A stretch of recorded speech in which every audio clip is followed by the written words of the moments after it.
احد کی جنگ جیتنے کے بعد ابو سفیان فل کانفیڈنس میں آ گیا کہ اب تو ہم ان مسلمانوں کو نہیں چھوڑیں گے۔ تو انہوں نے پورے عرب سے 10,000 لوگوں کی فوج اکٹھا کرنی شروع کر دی۔ 10,000 پتہ ہے 10,000 کتنے تھے؟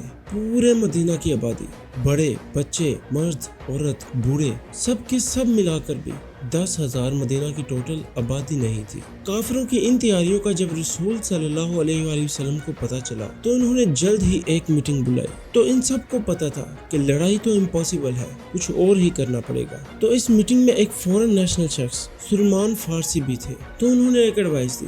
انہوں نے کہا کہ دیکھو، مدینہ ویسے بھی 3 طرف سے پہاڑوں کی وجہ سے سیف ہے، ہمیں صرف ایک سائڈ کو سیکیور کرنا ہے اور وہ ہے مدینہ کی ناردرن سائڈ۔ مدینہ کے اندر جو یہودی ہے وہ تو ہمارے دوست ہیں، ہمیں ان سے کوئی مسئلہ نہیں۔ اگر ہم صرف اس ایک سائڈ پہ ایک خندق بنا لیں تو سب کچھ ہو سکتا ہے کہ لڑائی کا ہمارے پاس کوئی چانس تو ہوگا۔ یہ رائے سب کو بہت زیادہ پسند آئی۔ ڈائریکٹ خندق پہ کام شروع ہو گیا۔ صرف 10 صحابیوں کو 120 فٹ جگہ کھودنے کا کام دیا گیا۔ 120 فٹ کتنے ہوں گے؟ لیٹس سی، یہ ایک کرولا گاڑی ہے، ایسی اور 8 گاڑیاں ایک لائن میں ہوں اور 5 ان کے نیچے ہوں، اتنا۔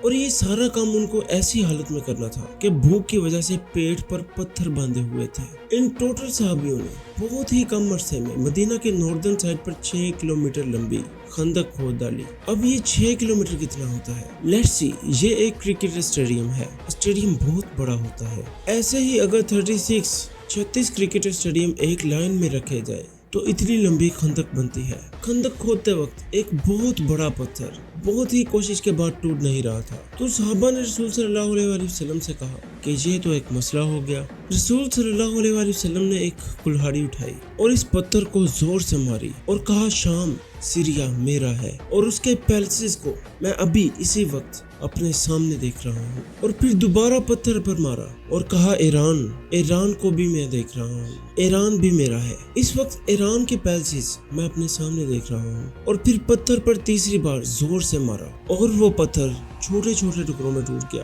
اور رسول صلی اللہ علیہ وآلہ وسلم نے فرمایا کہ یمن کے پیلسز کی چابیاں میرے ہاتھ میں دی گئی۔ وہاں پر کھڑے سارے صحابہ حیران ہو گئے کیونکہ انہوں نے اپنے سامنے ایک میریکل دیکھا۔ اور ایران، شام اور یمن یہ تو سپر پاورز ہیں، یہ کیسے ہمیں ملیں گی؟ لیکن آج ہمیں پتہ چلا کہ ایران، شام اور یمن کیا، یہ پورا علاقہ ہی ان کا ہے۔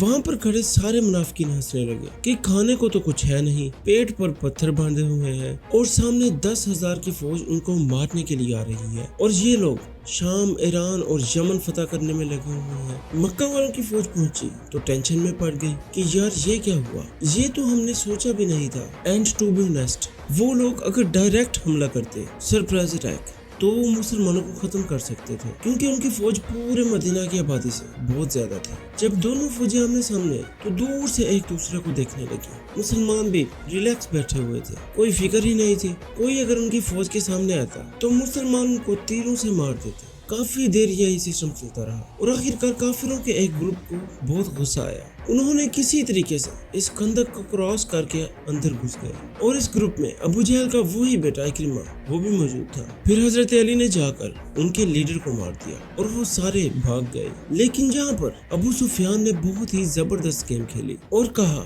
کہ مدینہ کے اندر ہم گھس تو نہیں سکتے، لیکن اگر ہم مدینہ کے اندر جو یہودی ہے ان کو کنونس کر لیں کہ وہ مسلمانوں کے گھروں، ان کی عورتوں اور ان کے بچوں پر حملہ کرتے تو مسلمانوں کو زبردستی پیچھے ہٹایا جا سکتا ہے، تو ہم ان پر حملہ کر دیں گے۔ اور یہودیوں نے ڈائریکٹ ہاں کر دی اور سارے معاہدے جو مسلمانوں کے ساتھ کیے تھے توڑ دیے۔ ناؤ مسلمان احد کی طرح پھر سے 2 فوجوں کے درمیان پھنس گئے اور یہودیوں نے آہستہ آہستہ مدینہ کے اندر موجود صحابہ کے گھروں پر ریڈ کرنا شروع کر دیا۔ مسلمان اب اس ٹینشن میں پڑ گئے کہ وہ اب اپنے گھروں میں اپنی عورتوں اور بچوں کو کیسے بچائیں یا مکہ والوں سے ادھر لڑیں۔